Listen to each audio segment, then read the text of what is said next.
For years, the narrative surrounding the Melania Trump remained remarkably simple and unchallenged. She was presented as someone who happened to enter Donald Trump's world at precisely the right moment, a former model whose past seemed unremarkable and whose present demanded little scrutiny. The story felt clean, contained, almost deliberately uncomplicated. She met Trump at a New York nightclub during Fashion Week in 1998, a chance encounter between a businessman and a model that evolved into marriage and eventually the White House. That version of events has been repeated so many times it achieved the status of established fact, the kind of biographical detail that journalists reference without questioning and the public accepts without investigation. But in January 2026, as the United States confronts one of its most intense periods of civil unrest in years following the fatal shooting of ICE nurse Alex Priddy during an immigration operation in Minneapolis, a very different version of Melania Trump's past is being dragged forcibly into public view. This isn't happening through gossip columns or anonymous social media accounts. This is emerging through legal filings, court documents, and a confrontation between a journalist and the former First Lady that threatens to transform carefully maintained silence into compelled testimony. The timing feels almost surreal in its collision of events. While National Guard units deployed to American cities and protests spread across the nation, a glossy $40 million documentary about Melania Trump quietly releases, offering audiences a carefully edited portrait of elegance, resilience, and patriotism. The contrast between burning streets and velvet theater seats, between national crisis and personal image rehabilitation, creates cognitive dissonance that feels almost intentional. The documentary represents one side of a battle that extends far beyond film reviews or box office performance. This is a confrontation between narrative control and legal record, between cultivated image and sworn testimony, between what someone wants the public to believe and what courts might compel them to acknowledge. On one side stands a polished media project designed to define Melania Trump on her own terms. On the other side stand court filings, legal threats, depositions, and a journalist who made the unusual decision not to back down when threatened with litigation. That decision transformed what might have remained a private dispute into a public legal battle with consequences that extend far beyond the individuals involved. In late 2025, Melania Trump's legal team sent a cease and desist letter to journalist Michael Wolff demanding he retract claims made in his reporting or face a defamation lawsuit seeking damages reportedly as high as $1 billion. This type of legal threat typically ends disputes quickly. Most authors retreat, most publishers panic, most controversial stories disappear quietly into legal settlements wrapped in non-disclosure agreements. But Wolff did something rare and strategically aggressive. Instead of backing down or negotiating settlement terms, he sued first. He filed a declaratory judgment action under New York's anti-SLAPP laws, essentially daring Melania Trump to take the fight into open court where the rules change dramatically. Not statements through attorneys, not carefully worded press releases, but discovery proceedings where silence stops being an option and documentation becomes the primary currency of truth. Once a defamation case crosses into the discovery phase, the dynamics shift fundamentally.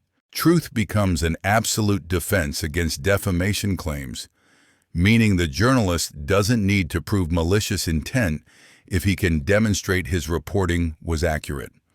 Documentation, emails, calendars, financial records, witness testimony, all become fair game for legal examination.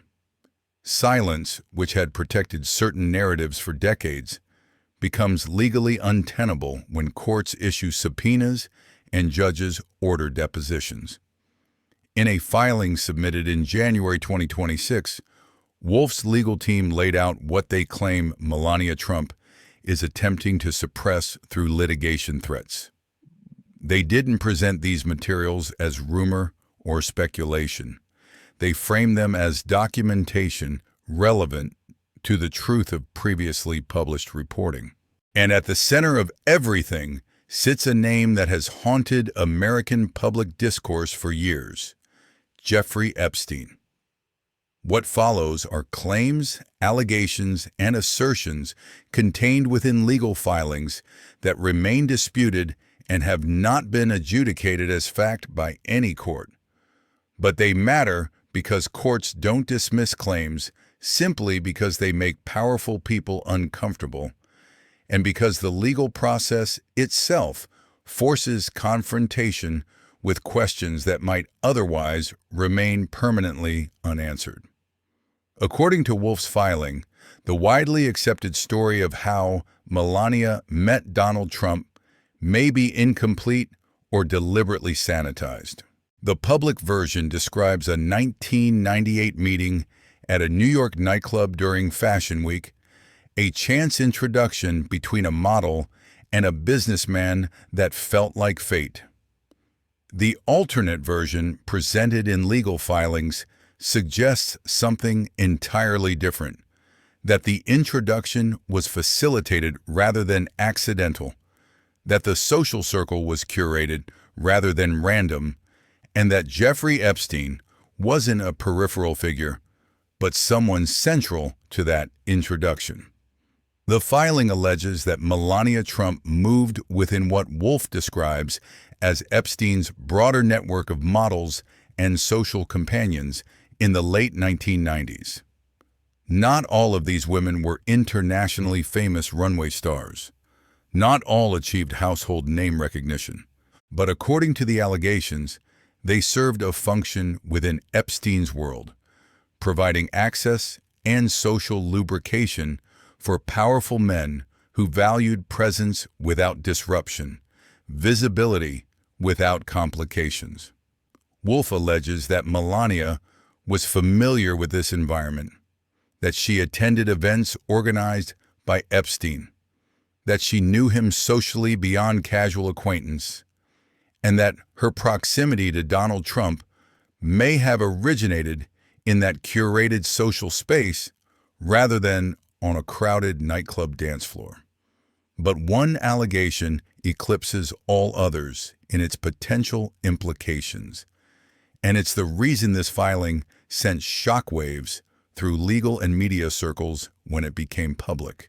In the court document, Wolf recounts a taped interview he claims to possess, an interview with Jeffrey Epstein himself recorded years before Epstein's death in federal custody.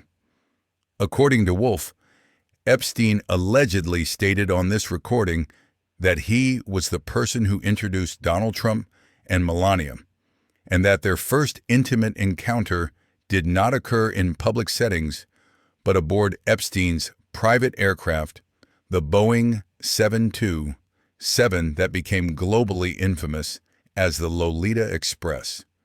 This remains a reported claim rather than proven fact. The tapes have not been authenticated in open court proceedings. Epstein is not alive to be cross-examined about the veracity of statements he allegedly made. Melania Trump's legal team has categorically denied these allegations as false and defamatory. But the implication alone carries seismic weight. If the origin story of the Trump marriage traces back to an aircraft synonymous with exploitation and abuse, it reframes everything that followed in their public life together. It doesn't necessarily assign criminal guilt or direct participation in Epstein's activities, but it raises profound moral historical, and psychological questions that no amount of documentary filmmaking can erase. Was she genuinely unaware of Epstein's activities despite proximity to his social circle? Was she trapped in circumstances she couldn't escape? Or was she simply silent? And if so, what does that silence mean? History demonstrates that silence can carry many meanings depending on context, power dynamics, and available choices. Melania. Trump's attorneys have responded to these allegations with aggressive denials. They argue that her name does not appear on flight logs associated with Epstein's aircraft in the same manner that alleged victims' names appear. They characterize Wolf's claims as defamatory, false, and deliberately misleading. But Wolf's filing counters with a darker argument that absence from official logs does not necessarily equal absence from events. The filing contains a particularly chilling line suggesting that you don't log inventory, implying that certain passengers might not be documented in the same way as others. This shifts the debate from paperwork verification to questions about power, control, and who gets recorded versus who gets erased from official records. This legal battle extends beyond allegations about a single aircraft or introduction. It centers on the concept of proximity and what that proximity implies about knowledge and complicity. A photograph that has circulated publicly for years is now being re-examined with fresh scrutiny. The image shows Donald Trump, Melania, Jeffrey Epstein, and Ghislaine Maxwell together at Mar-a-Lago around the year 2000. They appear smiling, relaxed, comfortable in each other's company. Wolf's legal argument isn't that this photograph proves criminal wrongdoing or direct participation in abuse. His argument is that it proves familiarity, sustained social contact rather than passing acquaintance. And familiarity within Epstein's specific social circle during that specific time period, Wolf contends, came inevitably with knowledge that raised questions. According to the filing, it would have been nearly impossible to move within Epstein's orbit during the late 1990s and early 2000s without observing things that should have triggered concern. The frequent massages performed by young women, the recruiters bringing new girls into the circle, the presence of females who looked disturbingly young to be socializing with wealthy, older men. Wolf's lawyers argued that this context explains why discovery matters so profoundly in this case. They want the opportunity to question Melania Trump under oath with questions that seem simple but carry enormous implications. Did you ever see a minor at any of Epstein's residences? Did you ever receive money or financial assistance from Epstein? Did Epstein provide assistance with immigration matters or visa applications? These are not accusations of criminal activity. They are questions, and questions are precisely what Melania Trump appears determined to avoid answering. This determination to avoid testimony connects to another long-standing mystery surrounding Melania Trump's immigration history. She entered the United States on an EB-1 visa, commonly referred to as the Einstein visa, because it's reserved for individuals demonstrating extraordinary ability in their field. The visa category is typically granted to Nobel Prize laureates, Olympic athletes, internationally acclaimed artists, and similar figures who have achieved the absolute pinnacle of their professions. Melania was a working model, but not a globally dominant figure in the fashion industry. For years, immigration experts and critics have questioned how that visa was approved, given the extraordinarily high standards typically required. Wolf's filing does not claim definitive proof of impropriety, but it raises pointed speculation about influence. specifically whether Epstein, who was known to help models navigate complex immigration systems, may have played a role in facilitating her visa approval. This is where Melania Trump's litigation strategy may have created unintended consequences that could prove disastrous for her carefully maintained public image. By threatening to sue for defamation, she opened the door to discovery proceedings that don't care about protecting reputations or preserving images. Discovery cares about emails, calendars, financial records, immigration documents, old contacts, and testimony under oath where perjury carries criminal consequences. Wolf doesn't need to prove every single detail of his reporting is absolutely true to defend against defamation claims. He only needs to demonstrate that he had reasonable grounds to believe his reporting was accurate based on available evidence and sources. If he succeeds in that demonstration, the defamation case collapses. If he fails, the discovery process still happens and potentially reveals information Melania Trump desperately wants to keep private. For decades, Melania Trump has cultivated a public persona built fundamentally on distance and removal. She speaks rarely in public settings. She reveals almost nothing about her thoughts, feelings, or past experiences. She maintains control through strategic absence rather than active engagement. Supporters characterize this approach as grace, dignity, and appropriate restraint for someone in her position. Critics call it coldness, calculation, and deliberate evasion. But Wolf's filing suggests an entirely different interpretation. It argues that her silence isn't detachment or personal preference. It's containment, a deliberate strategy to prevent questions that might force uncomfortable admissions. Because if she admits she was present in Epstein's social circle beyond casual acquaintance, she admits she likely saw things that should have raised alarm. And if she saw those things, but remained silent, that silence becomes part of the historical record. Not necessarily criminal, but certainly consequential in terms of moral judgment and historical legacy. The timing of the documentary release amid national crisis and legal confrontation creates brutal contrasts that feel almost deliberately staged. On one screen, Melania Trump glides through elegant ballrooms wearing designer gowns, while soft lighting and sympathetic narration frame her as a figure of grace under pressure. On another screen, a nurse lies dead in Minneapolis snow, while cities burn and National Guard units deploy.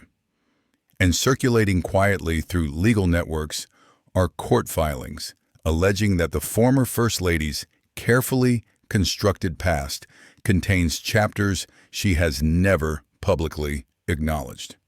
The juxtaposition feels like a modern version of Let Them Eat Cake, except the cake requires purchasing a movie ticket and the consequences play out in courtrooms rather than public squares. The documentary premieres, the legal battle intensifies, and the question of what Melania Trump knew and when she knew it remains unanswered, waiting for courts to decide whether silence can survive the demand for sworn testimony.